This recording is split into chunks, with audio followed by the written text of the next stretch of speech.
brothers, how is it, man? How's it going? What's good, G? Going It's good. going. It's moving. I can tell you that. Man, Hey, all the audience members, welcome. All the viewers, welcome back. You know, we off from our month break. We took a couple weeks off just to get our minds right. You know, with everything going on in the world, I know it's crazy, and you know, we human beings, and sometimes we just don't have the energy. So I appreciate everybody's who's on today viewing. We just gonna kick it off, man. We talking about some real stuff going on today. Man, there's a lot of things that are going on in the country that is affecting everyone's mental health. So I just want to start with, man, how you brothers doing emotionally? shoot, I can go first, man. You know what? It's tough, right? Because we're celebrating the birth of my son here soon. We just had a baby shower yesterday. Got to have a little Congratulations. appreciate that. Quick little drive-by baby shower, man, and get to connect with some loved ones and stuff like that, which we hadn't got a chance to do because of the pandemic. I hadn't seen my mom probably dang near 2 years, you know what I'm saying? Stuff like that. So, and my mother-in-law. So you celebrating something like that, but then you look and watch the news. I turn to CNN, the CBS, Fox News, all them news outlets, and every day it's something. Every day somebody gets shot. Every day there's a mass shooting. Every day the police doing something. Now we're getting a George Floyd verdict coming back. Like it's every time you're trying to celebrate your life and your family and all that, and then you get brought back down by, damn, what's gonna happen? You know what I'm saying? Right. What's gonna happen in the world? What's gonna happen to my son? What's gonna happen to y'all sons? You know what I'm saying? Like what's gonna happen with all that, man? So every time you get to we use a scale of 0 out of 10, how you feeling? I'm at a 9, but when you watch the news, it dropped you to a 6. You know what I'm saying? You start to talk to your family, it dropped you to a 4. So it's one of them things. I be good, and then the world, man, it makes you sad, bro. Mm-hmm. Yeah, I mean, it's like I'll just ditto what Jeff just said, because once you're like, man, all right, I'm starting to see some things change and starting to get some momentum that's positive.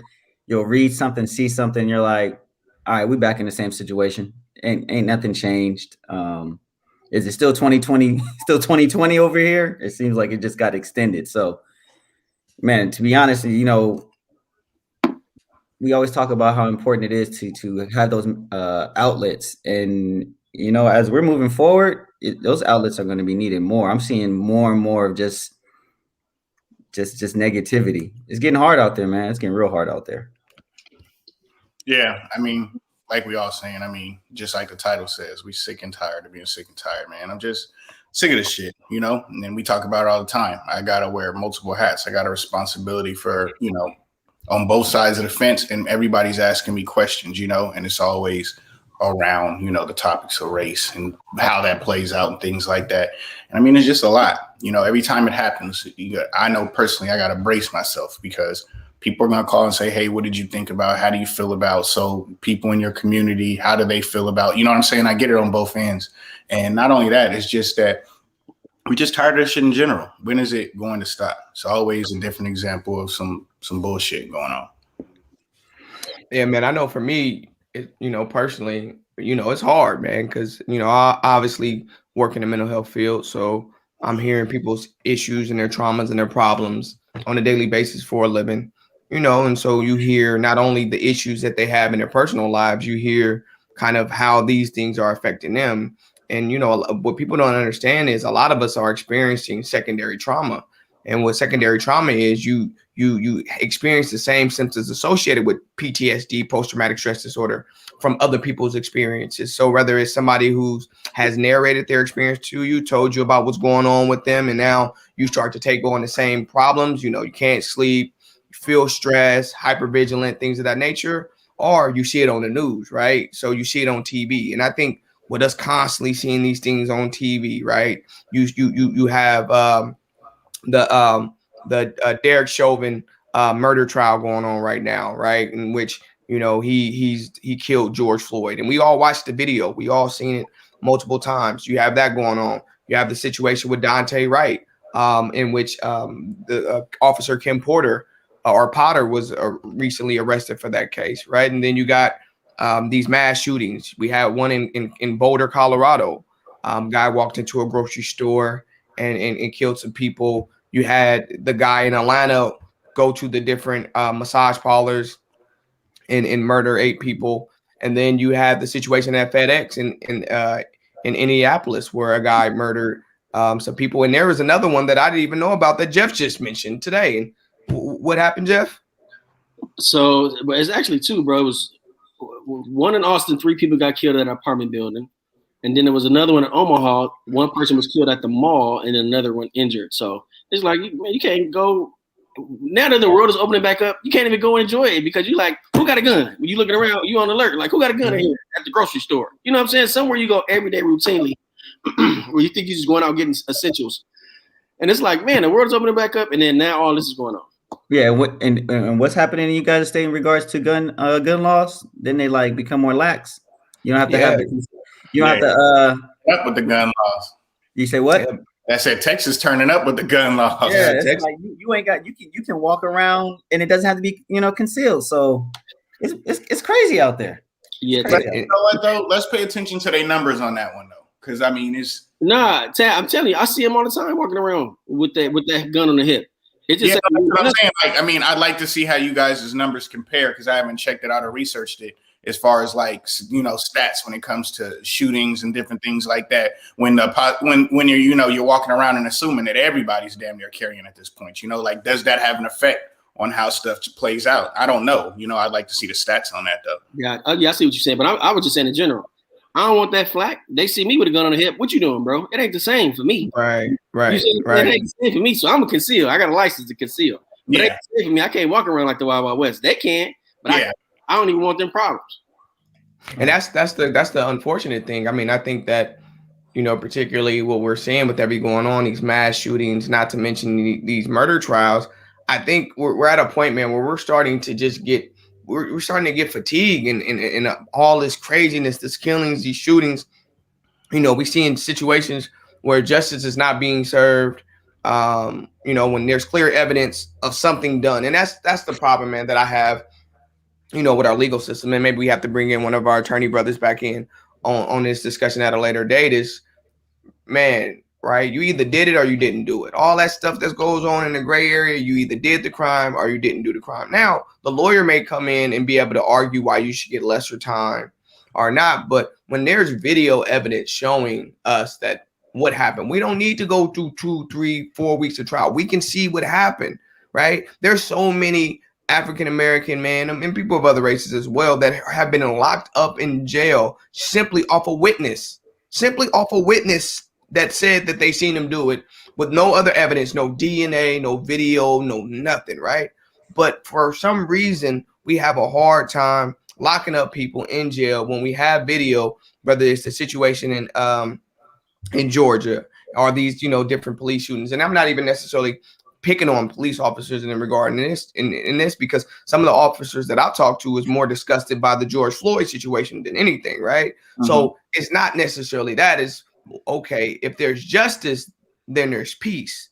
No justice, no peace. People are always talking about they want to stop these protests. Well, let's get justice. If you start getting justice, people won't feel so angry about feeling like, hey, that could be me, that could be my brother, my sister, my uncle, my cousin out there on these streets. At least they would know that justice will be had and they won't have to take it in their own hands. So I don't know, man. I think with Texas opening up their gun rights laws and now saying, hey, you don't need a permit to openly carry, you don't need a permit to carry, man. I think there's a lot of ignorance behind that. And I'm just going to say it, right? I mean, I don't care if somebody takes offense to this or not. Hey, look, Black people, brown people out there, please be mindful of your surroundings because there are people out in this world that their intentions of arming themselves is simply to hurt you. They're not trying to protect themselves. They're simply out here trying to hurt you. And there's a lot of times where people will put you in a situation where they're antagonizing you and they're looking to pick a fight just so they can have a reason to justify doing something to you. Right. So just be careful with that. Be mindful. I know sometimes emotionally we can get charged up and angry and frustrated because somebody cut us off or somebody said the N-word or whatever. Be mindful, man, that there are people out there intentionally looking to antagonize you so they can go and shoot you and they can go back to whatever supremacist group that they're from and be able to say, hey, I got me one. So please be careful. See, but you're saying what the narrative is now. That's the narrative nowadays. Like all these murders that are taking place, it's like, oh, well, it happened because of this I was person. antagonized or whatever. Right. It's never like I would, something or someone was in the wrong. It's, oh, this person was doing, so they deserved it. Forget who the human was. Forget who was really going on. I felt antagonized or I felt threatened. So this is what I had to do. And now I'm justified for doing it. And that's a lot of what the narrative is. And like you brought up with the case, and as I'm watching this case, I'm hearing about toxic fumes or maybe these, like all these other things that they're bringing in, and it has nothing to do with how this man was on the ground. Yeah. Like you're throwing out all these hypotheticals. At the end of the day, the man was on the ground. At the end of the day, your knee was on his neck. Like, what are we talking about here? And so having those outlets, and now you have people like, or when the dude's music was too loud. Yeah, it's in Florida.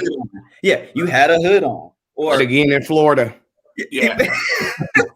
But I'm saying there's so many of these little small, well, this is what was going on. And I felt threatened. Or I felt like something was going to happen to me. So even the thing with Joe McKnight in traffic, they just drive him. 54-year-old dude jump out of Joe McKnight, drop him in the street. In traffic, like what did Joe McKnight do to you? So that's why I'm gonna give points, not even play devil's advocate. I'm gonna give points to both sides. Like Dewan had mentioned a little while ago. Yeah, officers in general are fed up, and I know sometimes the narrative gets painted between black and white, but I'm gonna give credit where credit is due. When it comes to the George Floyd situation, whether you're black or white, I would think that the majority of officers are disgusted with that situation. So I think we all stand, as a majority, and saying that we don't agree with how that took place. But on the other hand, too, because I do want to still, point out the important facts. Yeah, gun laws are changing in Texas, but let's be mindful that a lot of our people, and when I say our people, black and brown people, have been shot for holding what they thought was a gun, which was a cell phone, what they thought was this, which happened not to be a gun. Every time it had, in these situations where it doesn't happen to be a gun, the assumption was it was, and that they were treating it such like a threat. So what I'm saying is that when we're getting these gun laws changing in Texas and stuff like that, just like y'all were saying, that doesn't necessarily mean that makes me feel more comfortable rocking around open carry style, because if y'all can't differentiate what a cell phone is or a bulge in my pocket or a wallet is from a goddamn gun, I mean, doesn't it make it that much easier for the person that makes those type of fucked up assumptions to assume that, well, I don't know what his intention was with it now, right? Now it's, well, what was your intention?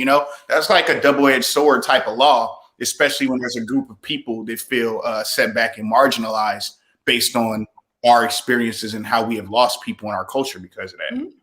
Yeah. And how does that affect calls? Yeah. How does that affect calls now, right? So, if everybody is now willing and able to walk around carrying, right? And some woman sees two black men walking down the street and they got their guns, but they got them concealed. But for whatever reason, she was able to see that they holding, that she called the police now, and the police show up, guns drawn, hostile. When really the reality is, if the law says we can carry, then you got to treat this like I'm carrying a bottle of water. You get what I'm saying? So how does that affect the laws? Obviously, like Jeff said, I'm not walking around like it's Wild Wild West carrying in that manner. You know what I'm saying? I have my license and I'm gonna keep it concealed. But it puts an emphasis on that you can't change laws like that without preparing and training the people who are out to go in the streets and who's supposed to execute those laws. Because if not, you're gonna have more situations where such and such had a gun, such and such pulled gun on us, and we fired. When the reality is, yes, such and such had a gun, but there is no evidence to support that this person pulled or not. The kid in Chicago, hands up, right? Hands up, still took some to the chest. And so all those things that we're dealing with, there has to be something that has to change. And for me, I say, if we can't change the people, then we change the laws. Me personally, I think we need to do away with 2A. You know what I'm saying? And that's the Second Amendment. That's the right to bear arms. I think we need to do away with it, unless you have special circumstances in which you need to carry. You want to go hunt, go get your ass a bow and arrow. So, but this is the problem with that, right? If we gonna get away, or if we're gonna do away with that, you got people now. They got those 3D ghost guns that what I'm saying. All next to it, you can manufacture whatever it is you need it to be. There's not necessarily a whole bunch of restrictions around things like that right now.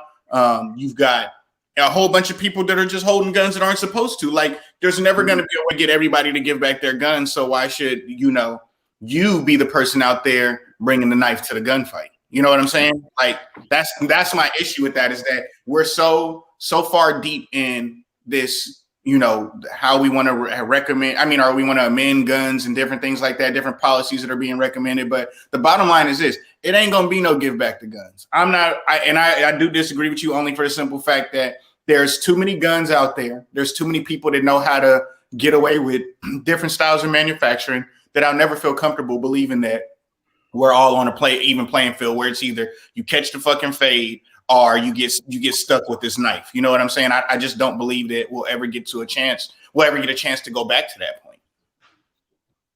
Yeah, I don't know if that's a problem with like access, but it's always been access to guns. But I think it seems like access is much more amplified now. Like a kid out here in Dallas, man, he was a kid that was going to college, 17-year-old about to go to college, football player. He could just get drops at a party. Like I remember dudes just fighting. Now it's like guns is everywhere, like everywhere now. So yeah. I don't think I'm with Tav, to be honest.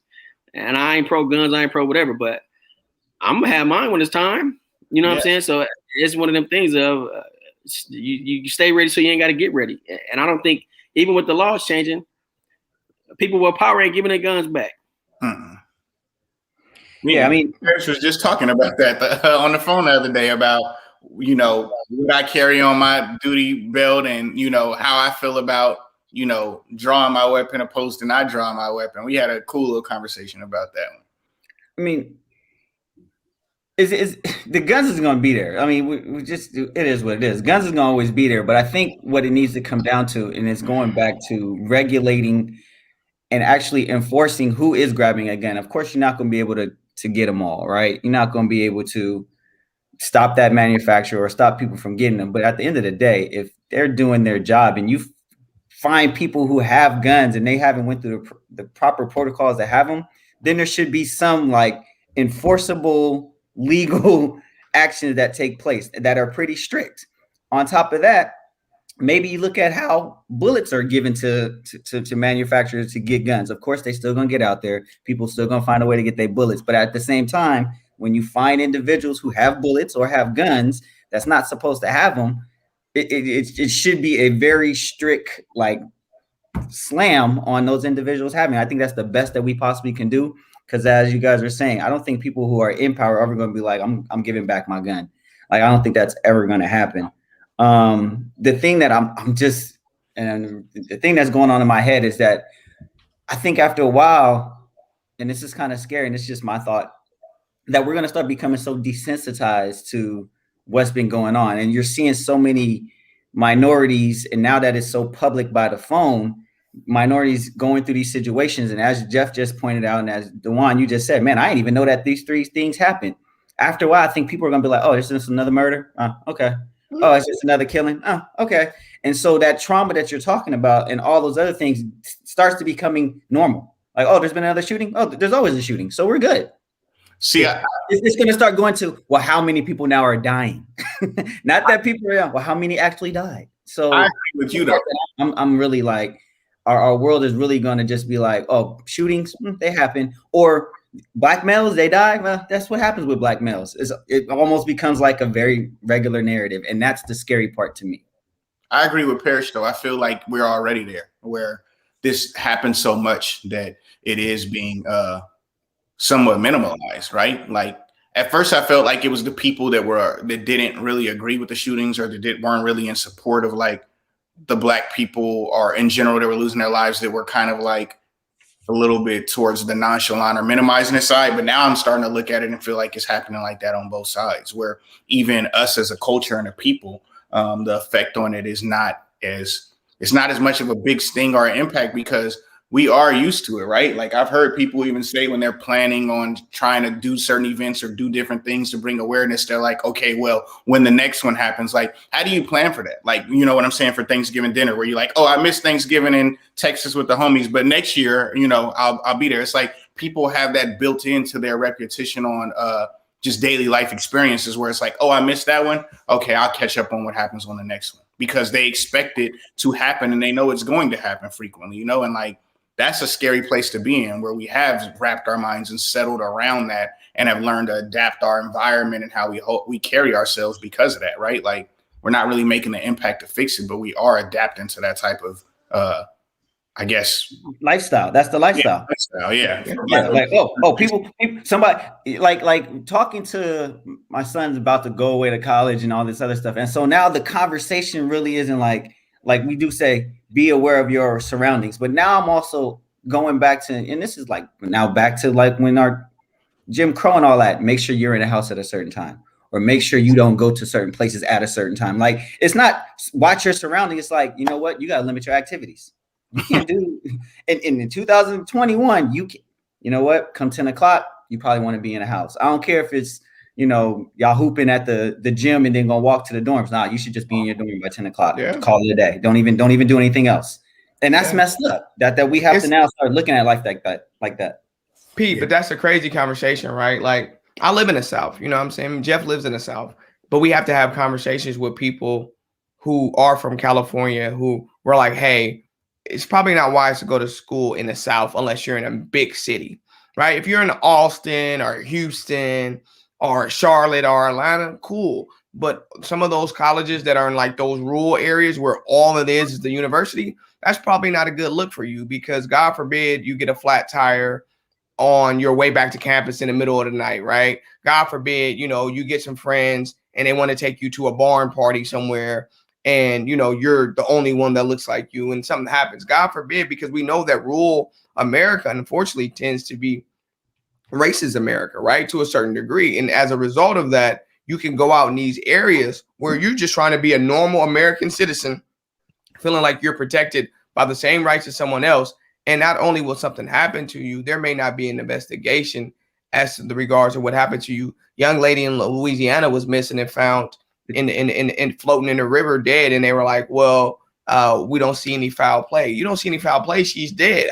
What do you think? She just slipped and fell in like, you know what I'm saying? So there's aspects of, one, are they going to fully, if something happens to us, are they going to fully investigate what happened to us? Versus if we did something to somebody, they're going to go above and beyond to find it. So, you know, and when I speak about like eliminating 2A, and I understand that right now, let's keep it real. I do understand that a large portion of America is rural, and people have 20, 30 acres that, if you know, if something happens, it's going to take the police 30 minutes, 20 minutes to get there, and they have the same rights to protect themselves. But we're at a point now where people don't know how to be responsible. And if you're going to get a driver's license and you're going to have a car, you're going to be responsible with it, because you can kill people with that. Anything that you have where you have to be responsible because it's very dangerous, we need to do a better job of either putting in place the actual policies and procedures and testing and guidelines to make people feel like owning a gun is a privilege and they don't want to do anything to mess it up, or we just need to take them away. And I understand it's hard to take things away when a lot of people have them. But if you decriminalize something so serious to where somebody get caught with something, they'll stop. They'll stop. And you know why? Because they don't want to go to jail, right? They don't want to go to jail. And so I think there's aspects of, one, either we decriminalize, not decriminalize, we make it illegal for gun ownership, which is, I think, or we actually put in real gun policies that really help, because it's enough is enough, man. And what y'all talking about is compassion fatigue. You just get to a point where you get exhausted with caring, right? The cost of caring, you get to a point where it's like, look, I'm tired of caring. I'm tired of the next, you know, Trayvon Martin or Tamir Rice or George Floyd. We're tired of that. So you know what? We don't even care no more. We're not going to protest anymore. We're not going to do any of those things. And no, that's a problem, because once we stop caring, they really going to put their necks on our throats. Right. You know what I do appreciate, and I feel necks like on the throat. What is a neck on the throat? Man? He meant foot on the neck. He meant foot on the neck. Oh, okay. Yeah. Hold on. When I say neck on the throat, yeah, I knew where you were going. I knew where you were going. But you know what I do appreciate, and I think that we could do a lot better about this too, or at least trying to have this happen, is that informal conversations. Like instead of setting meetings where the Black community is going to have a protest and an official, we're against this type of thing. We need to have meaningful conversations, right? And this is why I say that. Let's just call it white, because I think that at the end of the day, that when you're talking about racial issues, the real elephant in the room that's actually the real, situation is the black and white dynamic. That's what I think. Or more so the black and white male dynamic, right? It's More, the white male. I do think that, everything else may be, a ripple effect from that. But let's talk about that in general. I feel that when you're able to have conversations where us as black people aren't assumed to be on a soapbox about our issues, and them as, white America isn't in a seat where they're like patronizing us, where they can kind of voice some of their frustrations and the different things that they're seeing, I feel like that would make for better communication in the whole situation. And the reason I say that is because of this. I do feel like we get a lot of attention and a lot of things given to us right now in this moment, whether it be the NFL doing that. I'm talking about with just as far as charity stuff, like the NFL doing national anthem stuff, things like that. I want to have more meaningful conversations where it's not so much about like what people are doing to try to just show a little bit of support, where people can debate things on both sides so that we can get to the real core of what some of the issues are. I don't feel like we ever really get a chance to do that. I feel like it's either in a formal setting where people feel like they have to patronize us, or it's a setting where they're listening, but we're not necessarily being heard, and there's no real action being led to that. But I feel like part of that is because, like you said, it's compassion fatigue. I want to see the conversation happen between these cultures that are clashing in a setting where both sides get to make their arguments, so that we can kind of maybe get to the real middle point of how we can like advance and get past that. That's just my thought process on it. I gotta challenge you. I was gonna say, so let me get it right first, Pete. My bad. So you saying the propaganda versus like the action? Is that what you're saying? Like it's all this propaganda. Okay, we're gonna get this money over here, this and that, or the action? Like nobody's really taking action. Is that what you're saying? Or because we ain't getting it. I'll give an example of kind of like maybe where I'm trying to go with this. I have a couple of counterparts at my job that I've been able to have conversations with that I felt were like healthy conversations, where they said some of the things they saw and they felt and how they were affected from their experiences. And I got to explain like how it is that I feel and I saw some of these things and how other people in the Black community may be affected by them. And I think that there was, in between that dialogue, there were things that were said that most people that aren't Black wouldn't feel comfortable saying. But at the same time, because we were able to break past those barriers based on us having somewhat of a rapport and a cool relationship, that we were able to talk about the more deeper things that's going on around the situations. Like, I don't feel like we always get to have that type of conversation with people of the opposite race. And so when I got to have those conversations, especially being a police officer with another police officer, a white police officer at that, I did feel like there was some positive dialogue out of that. And I've been in situations where there wasn't positive dialogue. But in this situation, I did feel like there was something that came out of that I wished everybody could have that conversation. You know what I'm saying? Like, it was something different about it for me. Yeah, I'm gonna need. I would need to hear the conversation, because when I'm thinking about, when you were sharing how the perspective from being an African American male, and then I'm assuming this is the perspective of being outside of the African American male experience. I don't think there'll ever be a clear understanding. Like, in my opinion, I can tell you this 101 times. And I think that some people are going to be like, I get it, but I don't get it. And then they're always going to be like, well, this is how I see it. And I think I'm going to say it's kind of hard in general to say, all right, that's your lived experience, and I'm going to challenge your lived experience. And so since I'm on this other side, this is just how I feel about it. You see where I'm going? Like, my lived experience is my lived experience. There's no way you're going to understand or get that dialogue between us, because you've never had that happen. Or you may have witnessed it, but you haven't been in that situation yourself. So we may be able to talk about it, but until you can have that lived experience and you can go, oh, I empathize with that, or then we can really talk. So that's where I'm kind of confused on that point. I'm saying I don't think that we ever will. I don't think we'll ever have their lived experience either. Right? I'm not saying that we're. I don't think we'll have they lived experiences. What do you mean we wouldn't have their lived experience? We live their experience. This is America. This whole everything that we do is their experience. We live in their experience. Same advantages. I don't feel like when we talk about life and we talk about the whole theory of working 10 times harder and things like that, we don't have the same lived experiences as far as, okay, we're both, and we know this, both going for a job. There are certain things that we feel the pressure to do in that interviewing process and to how to put ourselves together and to present ourselves that we don't necessarily feel everybody else has to do. So you mean they're lived privilege? That's lived privilege. Yeah, I was gonna say because we got to do it. Wait, Taff, we have to do what they're doing. We have to do it, but then we have to supersede that to be perceived as eligible. So we're in their lived experience. I see your lived experience, but now I got to do more so you can understand and accept me into your lived experience. Like I'm doing exactly what I'm supposed to do, just like you're doing. So one of the bigger problems is this, right? Tav, I understand and I agree with you that conversations need to happen, right? I understand that, but remember, a large percentage of having a conversation is listening, and I think what ends up happening is when some people hear what we have to say, they think we're complaining. Or they think we're playing victim. And so as soon as they hear our experience, you're complaining or you're playing victim.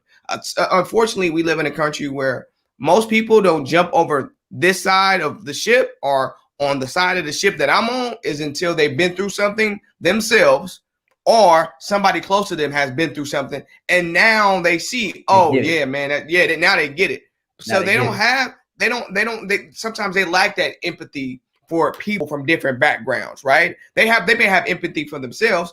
They damn sure have empathy for them damn pets, but they don't necessarily have empathy for us. And so when we talk about we know the white experience because we read about it in books. We deal with it in education. We deal with it in healthcare. We deal with white experience everywhere, right?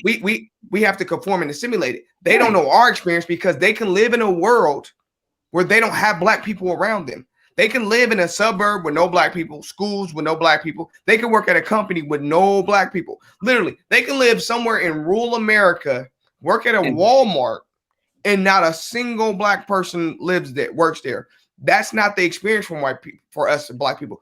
As soon as we go into a bank, I'll call it privilege to make it more understanding what I'm saying. I'll say lived privilege because that's where I was going with it. It was more of like you said, the certain things that we have to do to prepare, or like I was saying, certain things we have to do to prepare for job interviews or things like that, opposed to the privilege. So it's not the experience. You're right. We all have this experience and we see theirs firsthand, and then we get in where we fit in, opposed to the privilege is what I'm saying. Like there's a differentiation between the privileges and between the privilege. And maybe that's where I should have actually said it. So, I'll stand down on that one and say it was more of a privilege than an experience.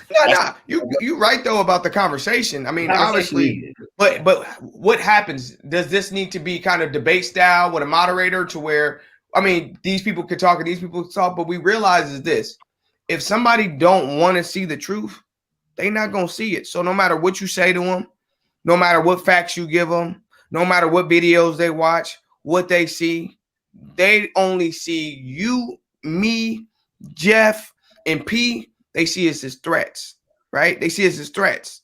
And as a result of them seeing us as threats, these things happen. Look, I love my Asians and brothers and sisters, and this has nothing to do with them. But as a result of what has been happening to them, you see some policies being put in place to protect their civil rights, right? To make sure that they're okay. And I love that, right?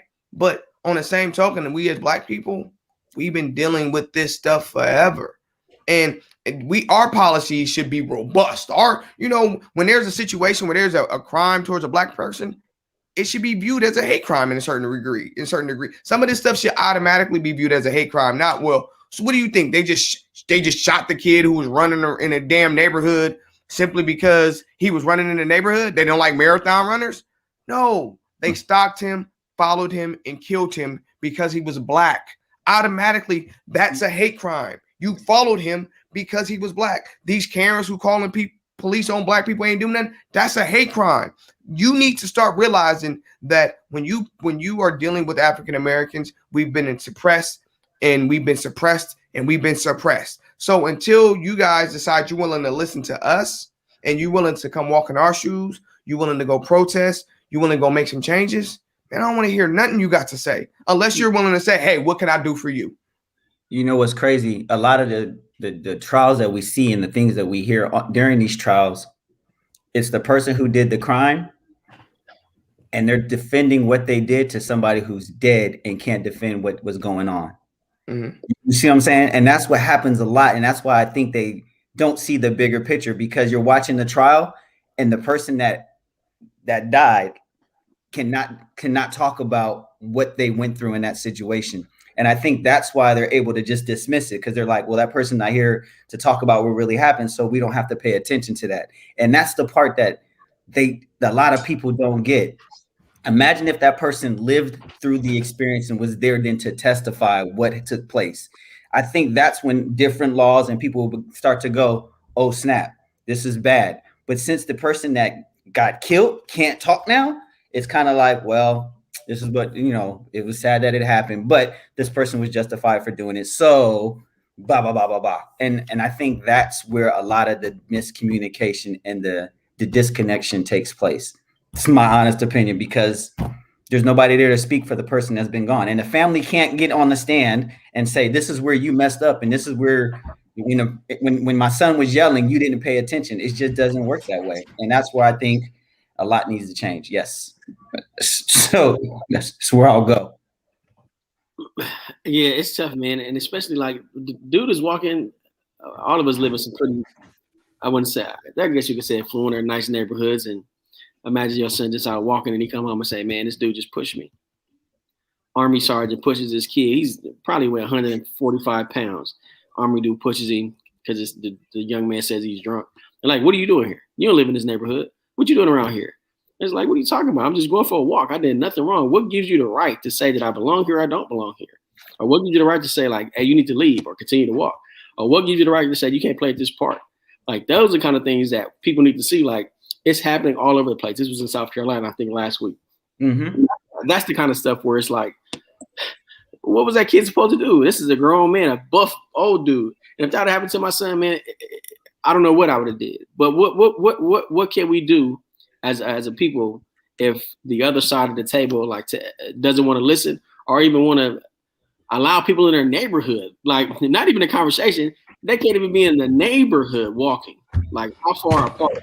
That's what you know what I'm saying? I don't think the conversation is ever gonna happen because we're that far apart to where kid can't even walk in the neighborhood. I guess, and I definitely hear what y'all are saying and agree with it. It's just that, like you said, we have these situations pop up and happen so much. I'm just grabbing for straws on different ways where we could learn how to maybe get the dialogue flowing more so that we can get to more action and get to the situations actually getting resolved, because we are going through a lot of shit. It definitely, it doesn't matter how it shows up, right? It's almost like that movie that you guys recommended on Netflix, the short film, Two Distant Strangers, to watch. It's like, it doesn't really matter how you present yourself, how many different times we've seen it happen to everybody, from the affluence to the non-affluence and everybody in between. And I'm just grabbing for straws on a way that we can come up with a resolution for this, because I myself, who sits on both sides of the fence, I don't have an answer for that. I do work with, and have worked with people that I don't believe, come to work with bad intentions. And, I'm just trying to figure out if we could have a conversation with people that are more open to have dialogue. Where could we get? Because it's fucked up all the way around. But it's just, in this time, we keep having it happen and we keep having the same conversations. But when are we going to come up with a different resolution or solution, And I know it's not just us. It's all the parties involved. Right. So so you're not alone on where you work and dealing with people that don't understand. I work in education, and there's been times that there's meetings going on, and the Caucasian individuals in this meeting will sometimes say, well, why can't we just teach? Like, that's what we're here to do. We're just here to teach. We don't need to be talking about equality or looking at equity or looking at, the struggles some students have when they come to here. We should just be able to teach and move forward. And in my mind, I'm looking at some people like, so you don't want to invest in these people's growth. You just want to hey, this is just the world we live in, and if you can't handle it, get up out of here. And that's why in the educational system, there's a lot of challenges, because people don't want to look at, I'm investing in somebody else's growth. And so if I don't have to look at that, I can just continue to live the life I live and go forward. And I think that's a lot more of the disconnect, because people do not want to understand that there's another lived experience happening in your space. And I'm just gonna let that go. And that's the sad part, man. When we try to do a lot of equality or equity training, they're like, nah, I'm just here to teach. That's all I want to do. And so to that population, you know, to a certain degree, I understand people want to go to work and do the thing that they're passionate about doing. But it's a service still. We all, even though it's still a service. I was going to say that, right? As an educator, your job is to educate, right? And so, do you want to educate the traditional norms that, you know, taught you about Christopher Columbus and all these great white saviors, or do you want to educate people not only about the good things from our history, but the bad things, right? Not only about indifference, but tolerance, right? Like, do we want to really educate people, or are we only trying to educate them with these very narrow minders? And I think we live in a world where there's so many factors that play a role into this, and a lot of it is based about money, right? We have a lot of news outlets who intentionally give false information, right? They're intentionally giving false information because they know that the people that they're marketing to, their viewership audience wants to hear it. So one, that's an issue, right? Because should be some ethical situation going on with that, where, hey, we're not going to go out here and just give false information for color just to be giving it. Second of all, you know, we have to make sure that us as a community, we got to get more involved in what's going on in our local politics, period, point blank, right? We just have to. And we can't allow elections to be won and then politicians go out and create rules and laws despite what their constituents want from them, right? You know what I mean? Like, I'm looking, right? I'm waiting on Biden. You know what I'm saying, bro? You have this list of all these things you're going to do. We read your letter to black people. What you going to do, right? Because if you don't do it, I'm not going to vote for you again. I'm just not going to do it, right? And we're going to find someone else who's willing to do it. And I think, you know, in regards to our police departments, man, like, I think we should have community review boards. I just think that's needed at this point in what's going on. Because I do think that officers have a right to make it home to their families. They have a right to be able to do their job, and they have a difficult job. Let's keep it real. But, man, when you tell me you thought a taser and a gun was the same thing, and there's several police officers that have posted videos about there's no way that person got that confused, especially somebody being on now, if they were a rookie, maybe somebody being on the force as long as they have been, right? But I do think there's certain narratives and there's certain things that you can say when you find yourself in an effed up situation and be like, oh, I thought it was a taser. We all took me and Jeff particularly took the gun license. Hold on, let me finish. We took the gun license class, and the gun license class said, if you ever find yourself in a situation where you have to use your firearm, what are you supposed to say, Jeff? I got a gun. Nah, fool. Remember they said you're supposed to say that you felt your life was in danger, right? So they teach you what to say in situations where you probably had to use your gun. You always say, oh, I felt like my life was in danger, right? So now the narrative is, oh, I felt like my life was in danger. Well, if somebody walked down the street and they was on the phone yelling at they fiance, and I thought my life was in danger, so I put out my gun and I started shooting them. There has to be some realistic accountability that you can't just say that, and now as a result, we're not going to arrest you. No, we're going to put your butt in jail, and you ain't going to get no bail. You're not going to be able to get out here and witness tamper and all that. You're going to have to deal with the same due process that these poor blacks, browns, Asians, and everybody else is dealing with. We're not going to let you off the hook simply because. We'll give you due process. But we're not cutting no excuse for the taser shit. I mean, we saw this with the BART officer situation, and I talked about this this week when I did the interview with the Big Homie Told Me show. Shout him out. Yeah, shout out. The Big Homie Told Me show. You guys, please pay attention to this podcast. They cooking over there. There'll be more to being posted and reposted on his page or about them on Instagram through my Instagram. But definitely, we talked about this already. We can break it down as simple as possible. LeBron James on a fast break, nobody in front of him, and he's going to dunk the ball, and he gets hung. Oh, there's no excuse for that. You're a professional, bro. We expect you to know how to dunk the ball and finish a play. I go to the barber shop, and my barber is supposed to trim up my beard, and she hits me with the liners and cuts the whole shit off, and she tells me, "Oh, my bad. I mistake my liners for my trimmers." The fuck you mean you mistake them? You're a professional. You're supposed to know that. It's the same thing with this taser shit. I don't give a fuck if you're a rookie or not. Sorry if I'm getting colorful with the language, but that's just how I feel about it sitting in the seat that I sit in. I can't speak for every agency, but I can speak for a majority of agencies. There's a lot of training that goes into tasers. I don't often get to speak about my agency, but I will put them on a pedestal without mentioning names and going that route. We just got new tasers, and we had to go to training for them for like a whole day, and it's continuous training about the new functionalities to them, the reading the material that goes into it, the physical like training with the new device to know what you're doing with it. We're not the only one that does that in general. There's taser courses and everything all over there. So, and the functionalities for both are different. Like, we're not about to be doing this stuff and saying that, oh, you know, there's this mistake can be, I don't give a fuck. And I'm just going to keep it real. Whatever happens to that lady and with that lady is whatever happens to her. Because day in and day out, whether I'm a black or white or candy striped police officer, I am supposed to make the most and best professional decision, especially when I'm applying physical force to a person.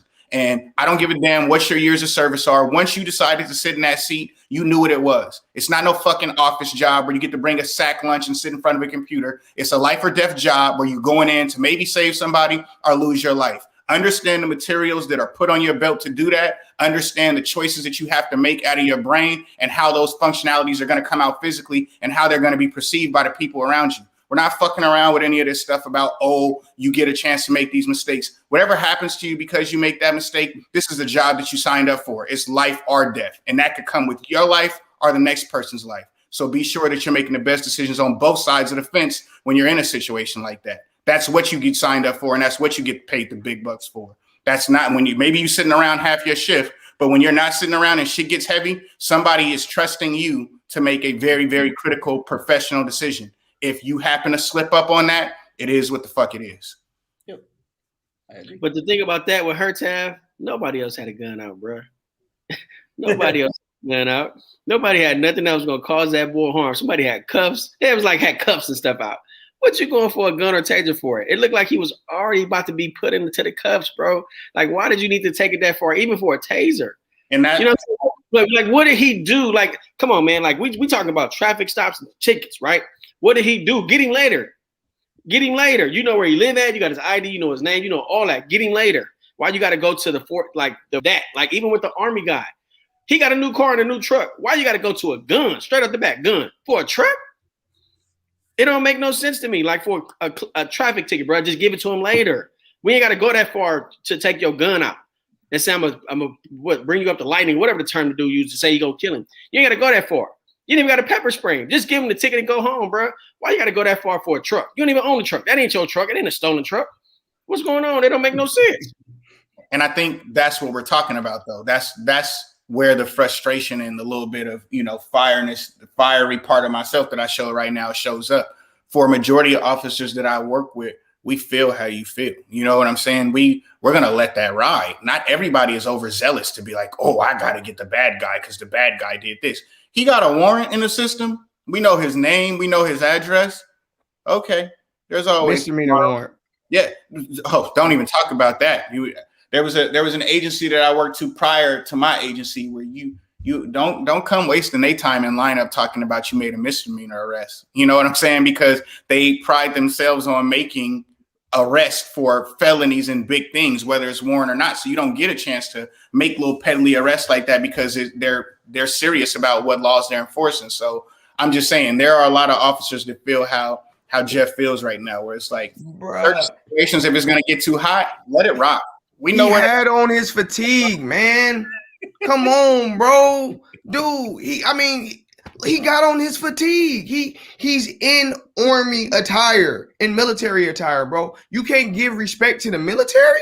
Hands out, bro. Hands up. You know what I'm saying? Let's keep it real. Let's keep it real, right? So we always talk about, look, you guys know I'm a therapist, man. I have several African-American clients that are police officers, right?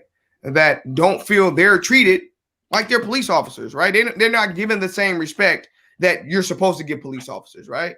All right, cool. So this man's a military, right? He serves our country. He, you know, for all we know, he's done tours in Afghanistan and all that. We don't know that, but the respect that we always talk about is giving our country, that we as people, we're supposed to respect our military all the time. You know, we stand up for the what's the thing called, the Pledge of Allegiance and all that type of stuff, right?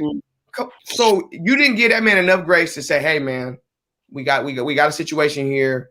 You know, we want to check you out, make sure you're good. Just bear with us, give us a minute, and we'll come back and holler at you a little later. You come to the military dude in his with hostility, there is a problem. People keep saying, well, you know, what if he would have did this? There's always people who say, well, if you didn't resist,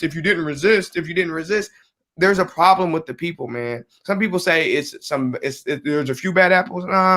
Yeah, there's a few bad trees. Damn on the damn apples. There's a few bad trees. There's some departments out there that are not giving their officers the proper training and the proper sensitivity to deal with the people they deal with. Because at the end of the day, that officer still has to go out there and they have to use their own bias in the streets. But duly noted, if you come back here with some bullshit, we're going to get rid of you, man, because you don't represent what we want represented in this department. And again, it's not just police, bro. It's people in general that are out here doing these crazy things. And then once they're really, you know, have to sit down and talk to somebody about it, they didn't have lawyer upon lawyer, then gave them the excuse that they need, or then gave them the prep talks, and now they can go out and make it seem like they were in danger. The dude the kid who shot the people in Kenosha, he had money donated to him by police officers and local politicians. They donated money to this dude who killed these people in the middle of the street on video. Yep. So what are you telling me then? So you're telling me they fit a narrative or an agenda that you're okay with, killing unarmed citizens, right? And so that's the problem that I have, man. We have to make sure that things are accountable. I'm blessed that my boys who are police officers, you know what I'm saying, my best friends, Taft, E, Ron, things of that nature, y'all do a hell of a great job, bro, and y'all continue to do it. But there are some people out here who represent that badge that y'all wear, that they have bad intentions. And the only reason they became a police officer so they can harass and bully people, period, point blank. And you think they're going to bully and harass their own people?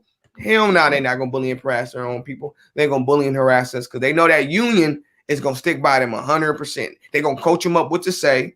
They got 24 hours before they even got to go and talk about what they've done wrong, right? Yep. Man, you give me 24 hours to come out with a lie, I'm going to come up with the whole movie that look good for your ass, you know? So it's a problem, man, in that in our country, this gun culture is an issue, and it keeps people from having to be honorable as a human being, because I could just pull out a gun and shoot you and figure out the excuse later. That shit is a problem. Right. Yeah. Right. That's great for sure. I mean, and when I'm not gonna say I know about all the laws in other countries, but yeah, I don't hear about the things that we go through. You know what I'm saying? In other countries, you don't hear about these same things. So what's going on in those other countries and their policing that's not happening in America? That's what they got time to look into. They got media control and they got dictators. So let's not give too many other countries too much credit. I don't know how far you want to go with that, but no, I'm just asking, what's the different training? When you got a president and different people that run different countries, but really the man that you answer to is El Chapo and his crew. There's a lot of different dynamics that don't play out in America that play out in other countries, where your government agents are really just people that get to go on TV and go to that office. But you better call El Chapo before you decide what the fuck you want to do with tomorrow's policies. Yeah. Definitely. I mean, honestly, though, I'll save it because I'm thinking about how Americans were treated when they did crimes in other countries and what happened there. But that's where I was going. But I'll save that for later because this is a different conversation. Oh, you talking about when old boy went in there in that store in China and stole something? They was about to put that boy under the jail just for stealing, you know. But harsh crimes, that's what I'm saying. Less likely to do it. Like, that's what I'm saying. It's one of these countries. I'm gonna tell you this. My bad. When I went to China, I think 15 or 16, right? They like, we had no murders, we ain't had no killers, no robbers, no nothing. We don't do that out here. They're in a high surveillance. Plus, you ain't getting out. Yeah. We went out there in the summer, so like June or July. There's like, ain't been a murder out here since like February. And it was one. They don't do that type of stuff out there because you're gonna get booked. under the jail. And that's why I didn't want to go there, because I was like, all right, Taff, I'll let you, slide that in there. But at the end of the day, there's some stuff that I'm like, wait a minute. There's got to be some correlations in how some training or what's going on in other areas. And Taff, right though, there is other countries because they are dictatorships that the information is for dangle, right? You know what I'm saying? Obviously, I'm pretty sure the murder rates as far as gun violence in Mexico is through the roof, right?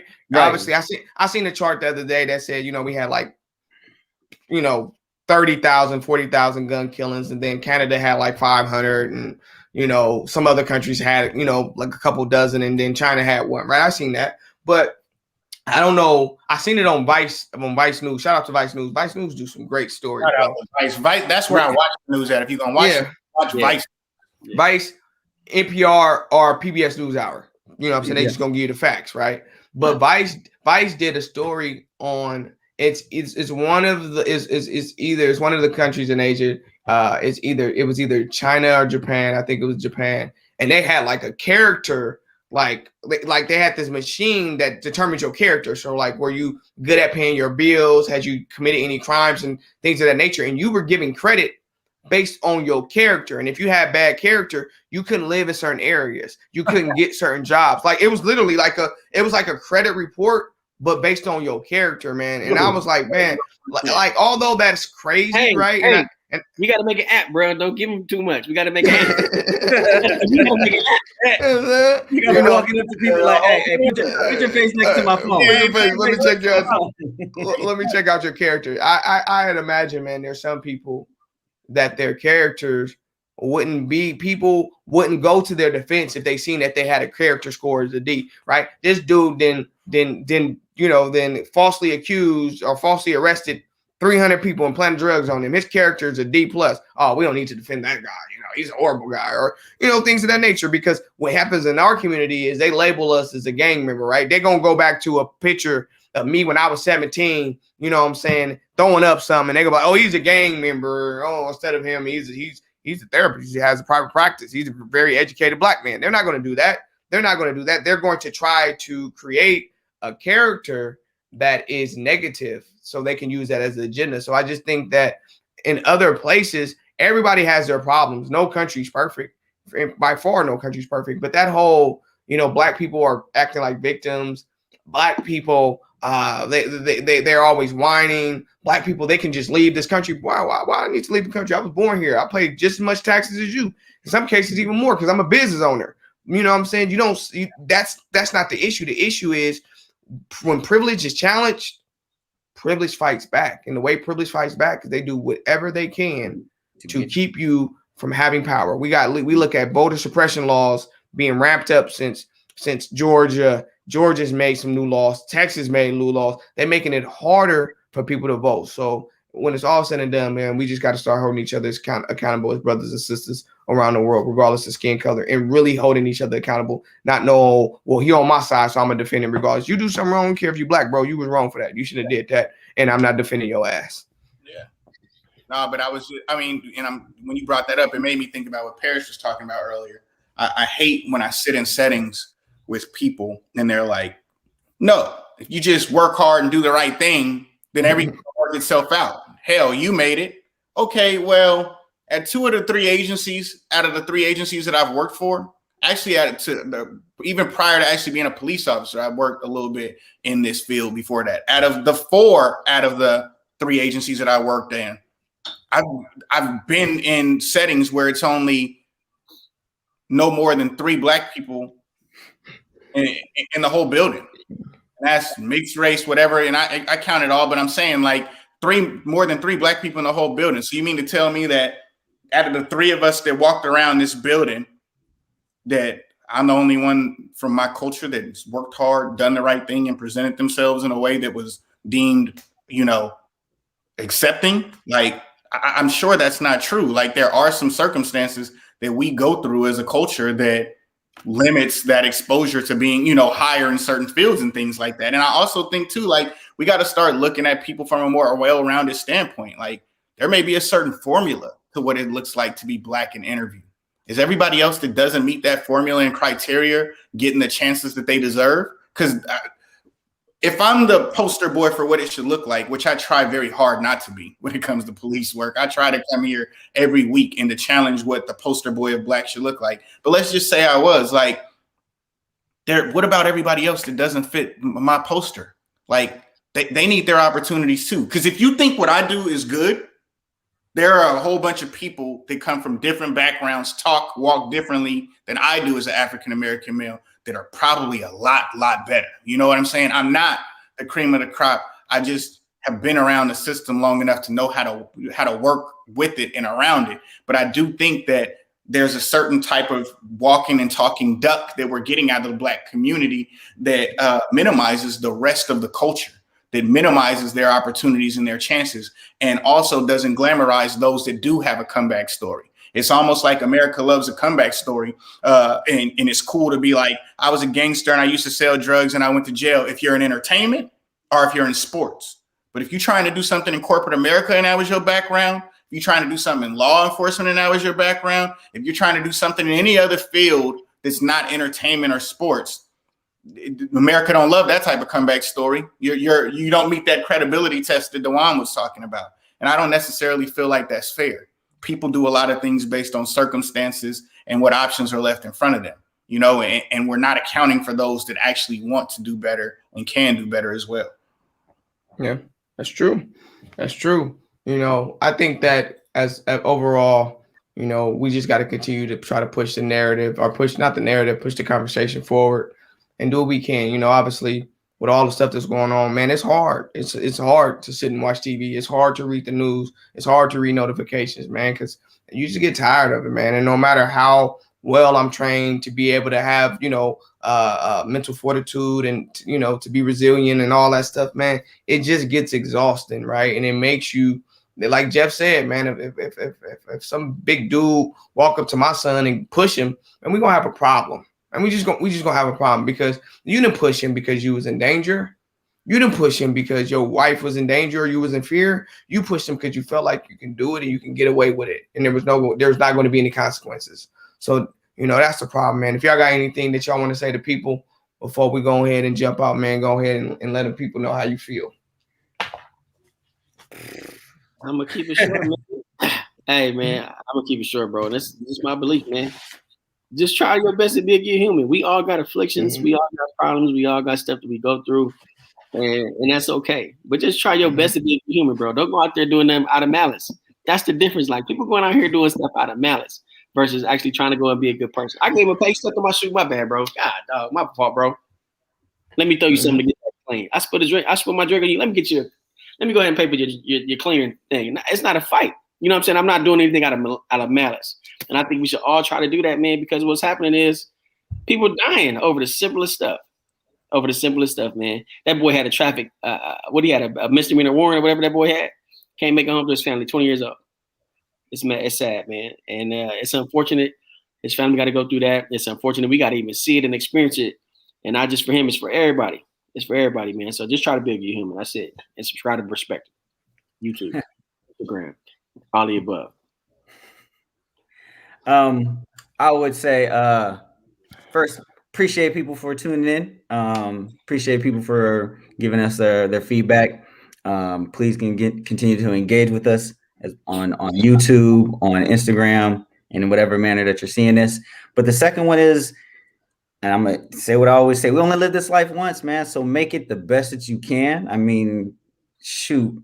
And then consider what you're doing to others, because shoot, they're just trying to make it as well. I'm piggyback off of what Jeff said, is there ain't too much out there that you need to really go to bat for. I mean, let's really break it down to that. What are you really going to bat that you got to take it to the extreme? And there's not too many things out there that's going to push that, like a spilled drink or somebody crossing you in some manner that you didn't like. Is it really worth going that extra mile? More than times it's not.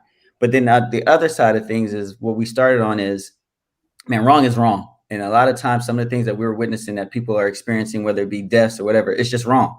There's no way to justify it, and there's a way that we need to address it.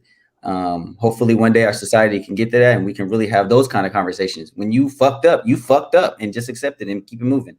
So finally, I'll just leave the same nugget: good, better, best. Never let it rest until your good is better and your better is best. I will say, I mean, we started off, we labeled it sick and tired of being sick and tired. People don't understand. We've been having these conversations surrounding history and moments in life for a long time. You want to watch it film wise? Watch the Fruitville Story on Oscar Grant, Judas and the Black Messiah, Two Distant Strangers. That's a short one on Netflix just to get a quick picture of what we're talking about right now. I mean, American Skin. All of these things are real to the culture and all are based around different times and events in life. And I mean, there's a story behind it. We hope that people don't look at it, in these situations that are happening as situations that are falling on deaf ears. We hope that people start really, really understanding the importance to what's going on and how it's affecting everyone psychologically. The Black community, and then the ripple effect it has on everybody else. Because now we're starting to feel it and we're making everybody else feel it. Or at least we're doing our damn best to. So just hopefully somewhere in our feelings that we're displaying that we can get some results that lead towards, more long-lasting resolutions. And then on another note, shout out again to the Big Homie Told Me show. Also, shout out to Afrotech Designs. If you're anywhere within the area and you looking to get security cams mounted in these tough times and crazy times that we going through, TVs mounted, projectors mounted, whole security system mounted, and you ain't got to worry about nothing at your leisure, definitely go check out Afrotech Designs. You got me right, so it ain't no sneaking up on this castle. Afrotech Designs, man, just in general, man, just Afrotech in general, they do a great job. The founder, I can't think of her name right now, but she's, big on the movement and things of that nature. But I would say go out there, man, never be afraid to talk to somebody about what's going on. Find you an advocate, a support, go get you some counseling, go talk to a therapist. Two of the four brothers on here are therapists. We look like y'all. We have y'all same problems. We deal with the same thing. Jeff and I talk to people who deal with the same problems, and so we look like y'all. So, don't always think that when you're going to talk to a therapist, you're talking to somebody who can't even try to understand your struggles. So, go out and get some help, man. I think a lot of times, we become weaker because we hold on to our problems. We don't have outlets. When you go through things, you deal with things, man, you got to go make yourself stronger by finding spaces to go and talk about them. Because, man, this stuff is killing us, man. And it's got a lot of us being sick and tired of being sick and tired. And I think we have to do something about it. And first of all, you got to take care of yourself first. You got to put your mask on first. So before you can do anything for anybody else, before you can go out there protesting and all that, make sure you're doing that stuff with good intentions. So make sure you're okay with where you at. So now you can go and help somebody else. I'm not against protesting, but make sure you're doing it with good intentions. Some people are going out there just because they're so angry and they only feel like that's the outlet. Now go out there with a clear mind. So when you need to have a conversation with somebody from the other side, it's not about anger. It's not about fear. It's about how we're going to have this conversation. So put yourself in a position, man, to help people grow, to grow within yourself, man, and take care of your family. Shout out to all the people, man, who continuously watch us and support the show. Please like and subscribe and follow Braspective. We're on YouTube, Facebook, Instagram. Like and subscribe. And catch us in 2 weeks. We'll be back 2 Sundays from now. We'll be talking about reality versus what are we talking about? Reality versus reality TV and its effect on the Black community and other communities as well. So it'll be a good conversation to have. We got a lot of good topics coming up, bro. We about to kill this shit. Yeah, we got some good topics coming up. So stick with us. Pray with us and all that. But be safe, be smart. Again, like, subscribe, and we'll holler at you guys in 2 weeks.